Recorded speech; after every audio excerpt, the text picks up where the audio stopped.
आता सकाळी आम्ही जात आहे विमलेश्वर वरनं 3 किलोमीटर लांब आहे अंतर आणि आता आम्ही जात आहेत खाडीकडे।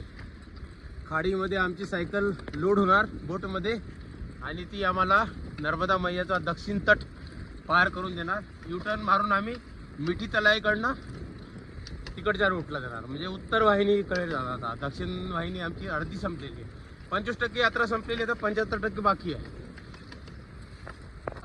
नर्मदा परिक्रमावाले आता थोड्याच वेळात नाव निघणार आहे, तर इथं प्रतीक्षा करत आहेत आणि आम्ही पण जे खाडी मार्गाने आता निघालेलो आहोत सायकलवर।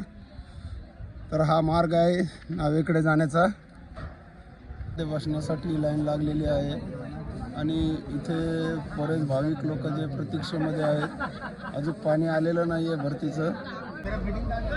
हे पूर्ण सायकल लोड नावेवर होणार आहेत आणि ही नाव आहे आमची। या नावेमध्ये आता आम्ही निघणार आहोत थोड्याच वेळात।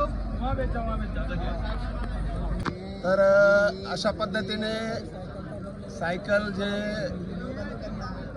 नावेच्या वर आम्ही टाकलेले आहेत, लोड केलेले आहेत सायकल आणि थोड्याच वेळात आमची नाव निघणार आहेत।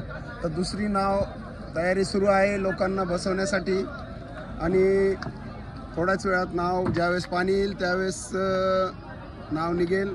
तर हे आमचे सर, नाशिकचे सर, हे राठोड सर, हे गेडाम साहेब आणि खाडीमधून नाव निघलेली आहे। तर बघू शकता हे खाडीचं दृश्य आणि हे पक्षी बघू शकता। लोक यांना खायला घालत आहे बिस्किट किंवा काही मुरमुरे वगैरे। तर त्यासाठी हे नावेच्या जवळ फिरत आहेत, लोक खायला देत आहेत त्यांना। आमची नाव आता समुद्रात आलेली आहे।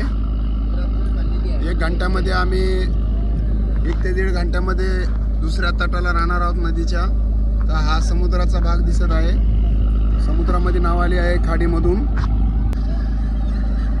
एकदम जबरदस्त पक्षी पण आमच्या साईडनेच फिरत आहेत, कारण की त्यांना लोक खायला घालत आहेत बिस्किटं, त्यामुळे ते आमच्या पाठीमागच फिरत आहे।